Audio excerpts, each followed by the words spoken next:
Welcome, everybody, to another episode of Spekit Sauces, where we learn the secret sauces to empowering and engaging your team with today's top training, enablement, and digital transformation experts. Once again, my name is David Lott. I'm Director of Customer Success at Spekit, and I have with me Kara Factor. I've had the good fortune of working with Kara since March of this year, and I guess, what can I say, you become fast friends in a pandemic, and so your guards are down, you're working a lot together. And so I'm lucky to have Kara as a co-partner and a Spekit customer as well. But not only is she a Spekit Power admin, but she's also doing amazing stuff at Southwest Airlines. That's why we're hosting this episode with Kara today. So, in a world where process and enablement and adoption are challenges even on a good day. Obviously, they're even greater in a remote situation. And Kara and her team have been doing a lot with innovation and with their process. And so I'm excited to talk to you today, Kara, about all that. But why don't you go ahead and introduce yourself as well? Hi, everybody. My name is Kara Factor, and I work for Southwest Airlines in the Southwest Business Department. So really focused on our business and corporate travelers. I've worked for Southwest just over 5 years. I started in a department called Customer Relations. So really talking to our customers, helping them solve their issues when something maybe doesn't go right, or giving a shout out to somebody when things went really right and we were able to help them, which is a lot of times what ended up happening. But so 5 years, been with Southwest Business specifically over a year. Have been very fortunate to work with David and the Spekit crew over there to help us really engage our learners in a different way that we had before, really helping them out in their process flow, which was something we had never been able to do before, kind of helping us go from a six system kind of part where everybody was getting their information from 6 or 7 different places to kind of going towards a one-stop shop where they're actually learning. So it's been an awesome journey with the Spekit team, being able to help our learners and basically add another training person to our team with Spekit. So it's been awesome. Awesome. That's such a cool way to describe it. And I think, obviously, centralizing that knowledge is important and even more important in the environment that we're in, which that's changed drastically over the past several months, right? So taking things from 6 or 7 different places, providing it in one, huge value. But also you and your team have been doing some other things, right, outside of Spekit that I think are really interesting and that I think would be really interesting for our conversation. Things that like how you are meeting your employees where they are, right? And what that sort of feedback looks like. And tell us a little bit about some of those things that you all have been doing. Yeah, absolutely. So when kind of COVID first hit, especially, we kind of saw it as an opportunity like, hey, this means maybe we can do more training and more things. And we quickly found that in a virtual environment, that's just not necessarily the best solution. Nobody wants to sit in front of their computer for hours on end just listening to me talk like this. They want to be engaged with in a different way. That's, not just sitting in a chair staring at a screen. So we had to quickly kind of pivot and look at it a different way. So we kind of pulled back a little bit from the actual training and looked at what could be most impactful for our users. So we've done a lot of surveys. We've done a lot of kind of just impromptu conversations, reaching out saying, hey, what are your pain points? What's going on? How are things? How are you? And really focusing on the people aspect of it and how we can help them. So we've worked a lot with leaders and arming them with different tools and talking points that they can utilize with their team. Because I think a lot of times when it comes from leaders and they can have those personal one-on-one conversations, sometimes you can get to the root of what would be most helpful for everyone. But we were also able to initiate kind of what we call our Monday messages, which has been really cool. So our senior leaders have kind of worked together and post these Monday rally calls or videos every week that kind of not only rally everyone together about a centralized topic, but really helps everyone align and prioritize. In today's environment where so much is going on personally and professionally, it can be hard to say like what's most important to me and what should I be prioritizing with my work. So these Right. Monday messages have really allowed people to rally around those. So they know, okay, this is awesome. Everybody's kind of focused on this. I know what I need to do this week, and I can kind of go off and use those as a guiding light when there's so much to prioritize in our world right now. So we've been doing a lot of surveys and weekly messages because we want to stay engaged. It's easy, in pre-COVID, a lot of times for those that were headquarters based, we were around each other all the time. So how do Right. you now flip that out and say, well, I'm not around all these people anymore. So what do I do? How do I stay connected?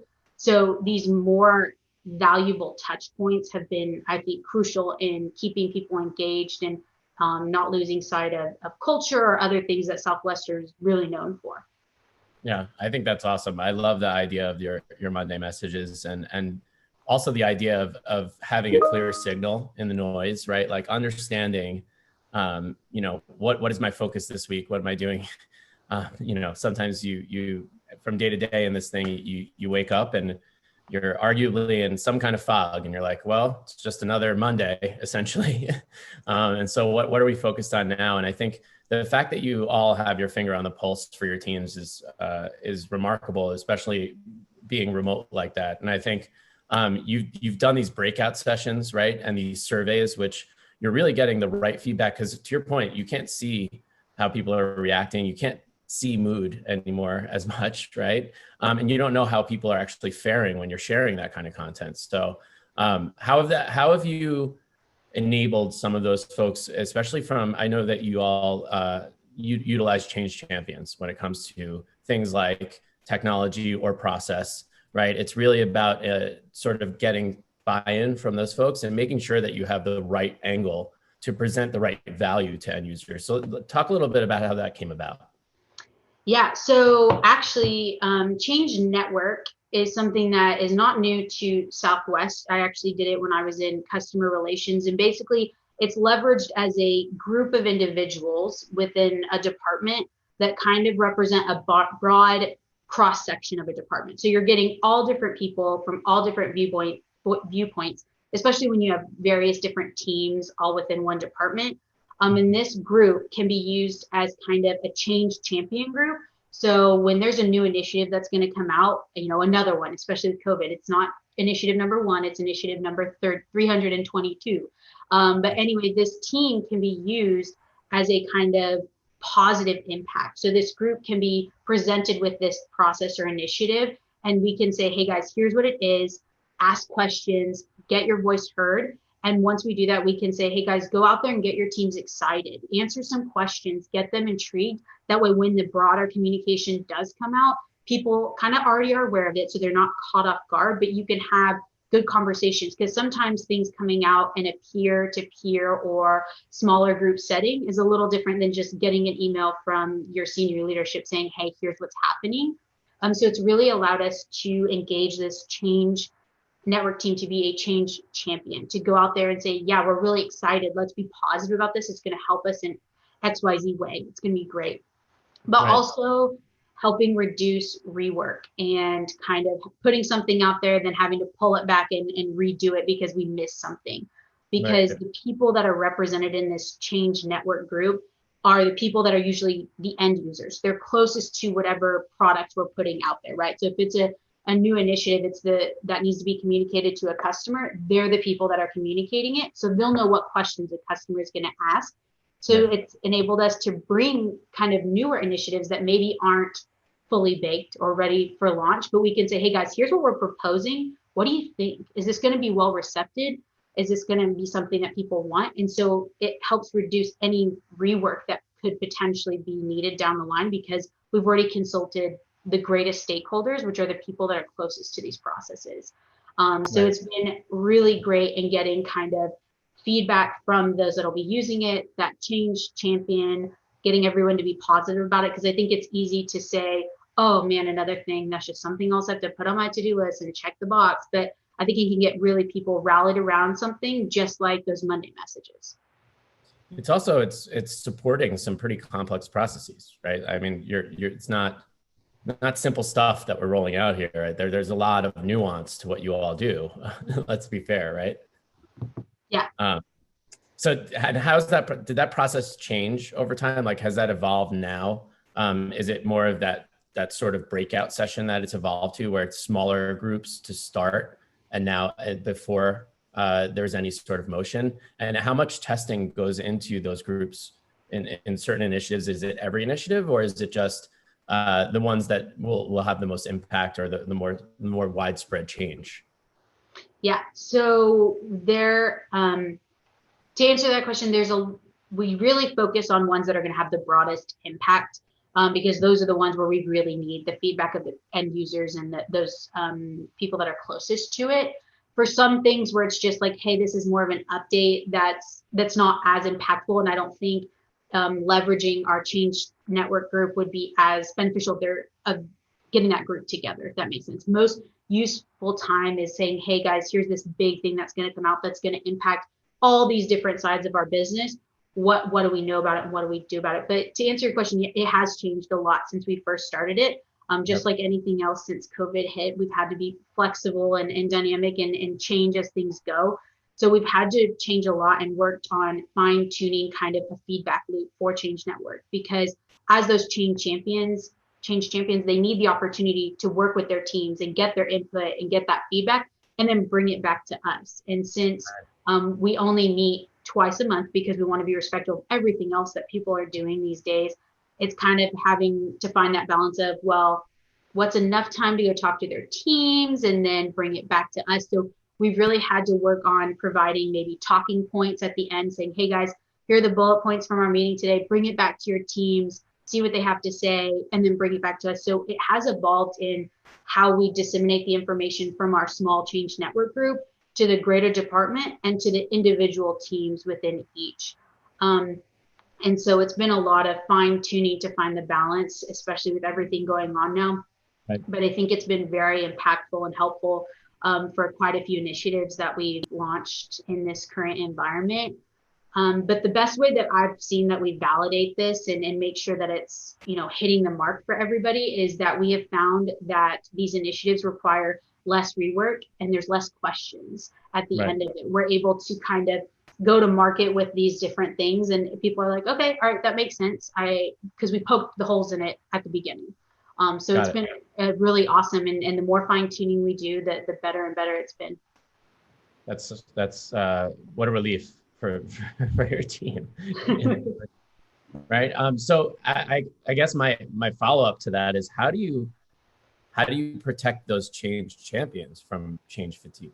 Right? Are they like, oh, another thing that you want us to go get opinions about? Like, how do you manage that process? Well, we try to manage it by varying what we're asking them. So we're trying to be because I think that was a problem we had at the beginning, is not being prescriptive enough about what we're asking them. Are we asking them to just be a change champion and get people excited because it's a fully baked idea? Or are we asking them to actually change something, provide their ideas so we can implement it and go? Or is it, hey, we're at the very beginning of this, we're just throwing this idea out there, start kind of thinking about it, getting people's opinions, but we're not there yet. So I think we've been able to kind of help with change fatigue of the change team in kind of varying what we're asking of them. Hey guys, just today, we're asking you guys to just listen, absorb, and get people excited and rally behind this initiative. But hey, in 2 weeks when we meet again, we're going to be asking for more involvement, because we're going to go and actually dive deep into something that we want y'all's feedback on. So kind of varying those expectations, I think, has been helpful. So you're not kind of burdening them over and over again with the same thing. Changing the change fatigue of the change team. Yeah. I say that 5 times fast. Right, exactly. But by setting the bar, right? Like, this is what our expectation is from a response at this stage of the game, which gets you to where you need to be more importantly, right? Yes. Mm-hmm. And then talk about the breakout sessions a little bit more. Like, what happens in those sessions? How do they work?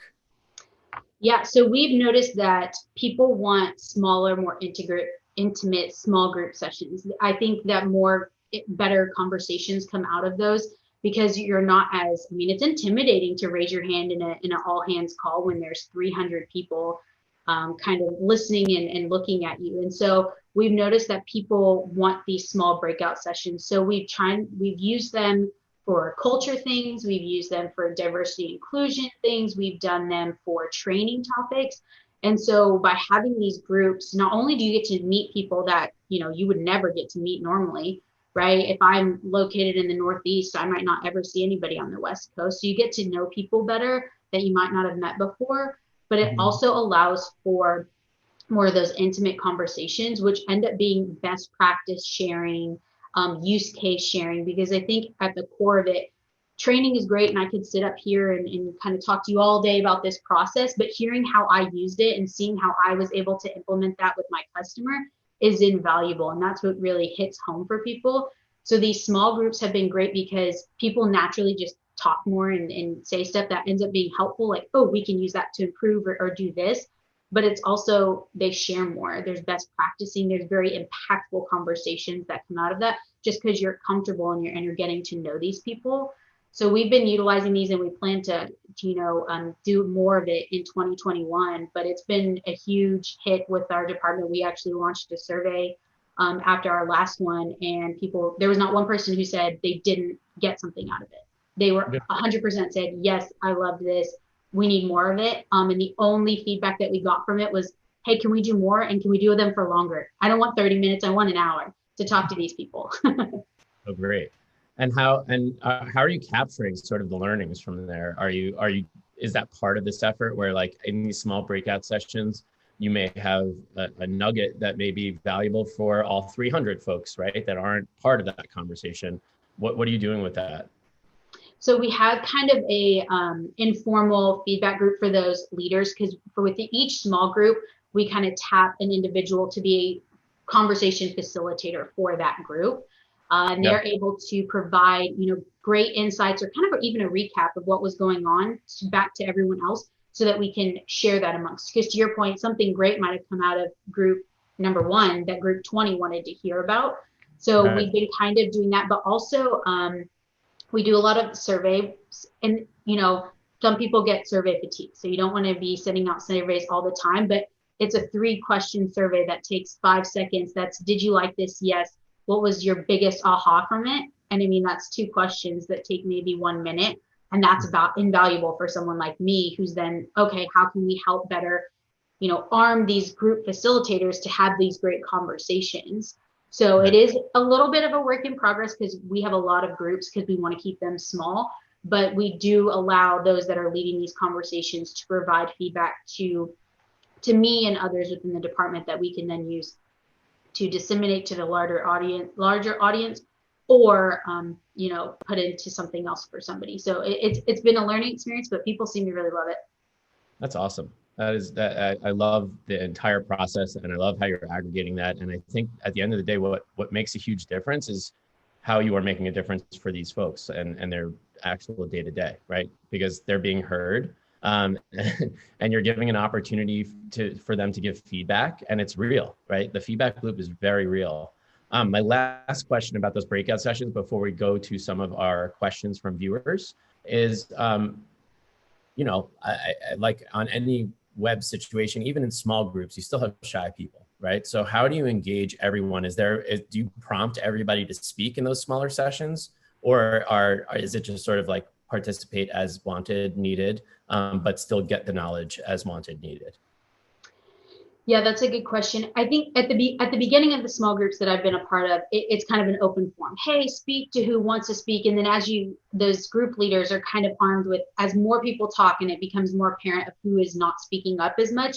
There are ways to kind of interweave them in. If we were having a conversation in a small group, I could say, oh, David, I know that you worked a lot with Spekit and Southwest. Like, how have you seen this? How have you experienced it? And kind of pulling and kind of teasing that with them to kind of get them to talk, is kind of where I've seen it come out the most, to make sure that we get everyone involved. But I've also found that with a group of salespeople, it's not so hard to necessarily get everyone involved in talking. So people have been very great and vocal and speaking. But when there are people that are apparent that they might be on the shy side, kind of teeing them up for maybe a question or something like that.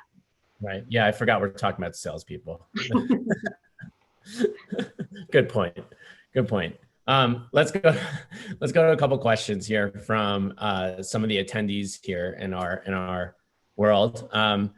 We have a question here that says, how does workplace culture contribute to successful remote teams?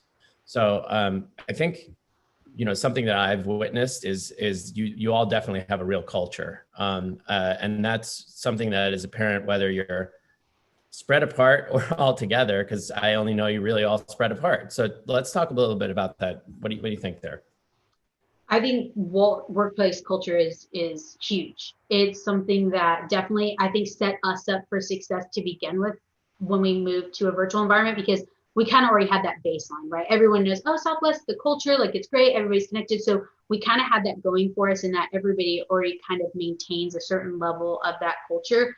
But once we became in a fully virtual environment and everyone is truly spread out and you can't get together in groups like you used to, it definitely became something that we wanted to focus on to make sure we didn't lose momentum or lose that impact.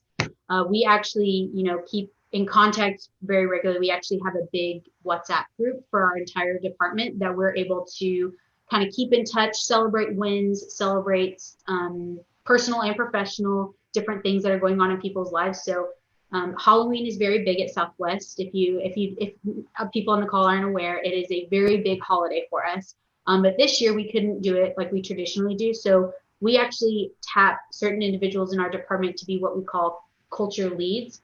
And they're able to facilitate some great activities that span virtual environment.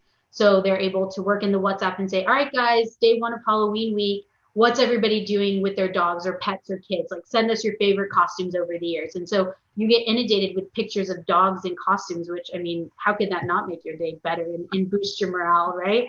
Or seeing somebody's kid dressed up. So, and I know about this. I should have been part of that WhatsApp group. Yeah, exactly. Yes, on the WhatsApp.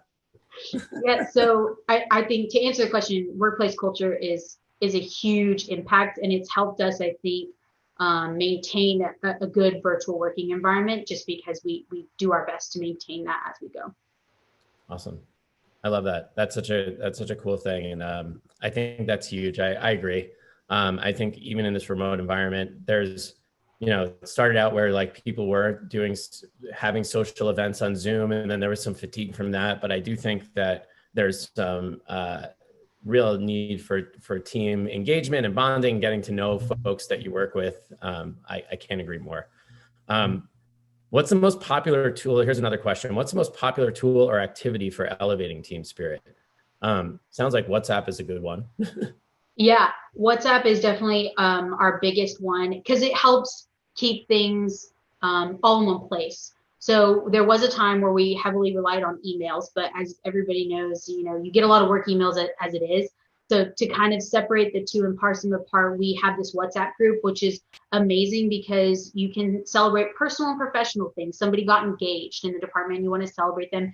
And it's nice when somebody posts that and then you get all these replies from people supporting you. So that's been the most popular engaging tools that we've used in our department. Yeah, like I know somebody that had a baby in your department. That's right. Yes. Get used for that, right? Yes. Tell us about some other things. Do you recognize, do you have any contests you reward employees? Are there any fun things, or do you just recognize and reward folks for just contributing, for activity, for what, how do you engage there? Yeah, absolutely. So recognizing individuals is a huge part of it. And recognizing people, we have a couple different things that are company wide, and then a couple that we do specifically within our department. So I don't know if anyone on this call is a loyal Southwest flyer, but if you are, you know that our tier status is our A-list and A-list preferred. And when you get to those statuses, we give you these cards that say kicking tail. And you can give them out to employees that you see in the field that are really helpful. So if a gate agent really helped you out, getting you seats, on a different flight, you can hand them out. And that is, one form of recognition. But not only do customers have the ability to do that, but we can do that internally. So when someone went out of their way to help me, right, if I had an informal conversation with someone and they really walked me through this new process I didn't really understand, I can send them this kicktail and write as elaborately as I want and thank them. And the nice thing is about it, not only does that individual get recognized, but actually their leader is involved and CC'd on it. So they can see what great work everybody's doing. So it's kind of a nice way, because for those that don't like to be called out in a big group forum, it's kind of a more subtle, anonymous little way to get recognized, but it's a huge impact. We also celebrate on WhatsApp with different call outs like, hey, this person crushed it in a meeting, like let's celebrate them. We also, in our department specifically, do employees of the quarter. So people are recognized for their hard work. We call out those kicktails that are sent. Each department meeting that we have once a month, they highlight some of the kicktails that were sent out. So people get recognized in those different ways. And those kicktails actually go towards other reward programs and that we have within our personal work.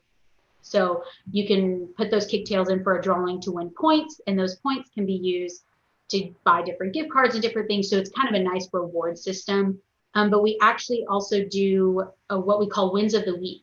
So at the end of each week, leaders from various groups throughout our department will highlight a win of the week. So, hey, Kara did really awesome. She worked with this customer in this, way, and she did this awesome. And they highlight the whole scenario and they send it out to the whole department, which is kind of a nice highlight, because not only is it best practice sharing and telling you a little bit about what's going on, but it kind of boosts that person and gives them the recognition that they're due. That's awesome.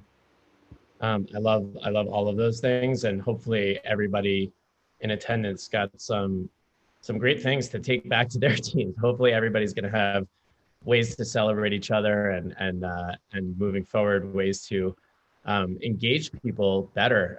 I think even if we're all doing the right job engaging everyone where they are, I think there's always an opportunity to up the game, right? And really help with retaining folks and keeping morale up and keeping folks productive, especially with the way things are going today. There's a lot of uncertainty. So, keeping folks focused with all these rallying cries and all these great messages and meetings is awesome. And that's why we had you here on Sauces this week, because, it's something to highlight, right? It's a really special thing. Not everybody's doing it in that way. There's a lot of opportunity to, like I said, improve and make things better for everyone out there, and hopefully just give everybody an opportunity to smile, if not for what they're doing, but just about their jobs, right? We spend so much time working, and I enjoy working with you all so much. It's so great. Your team is really incredible, and the way you adopt our tool and really make use of it in this process is amazing as well. And that, does it for this week's session of Spekit Sauces. We're just about time here, and we want to make sure everybody can get back to their regular scheduled programming. But before we leave, Kara and myself, you can find us, of course, on LinkedIn. If you have any other questions, you want to follow up. Spekit Sauces, this whole thing is now streamable in podcast format in all different sort of mediums. So you can go find this and listen to this in podcast format. And then it'll also be a video sort of summary of this chat today that I think people will want to see, because Kara, you're awesome. Thank you so much for joining us. Appreciate it. Thank you. All right. Well, thanks everybody for joining us. We'll see you next time, and have a great rest of your day.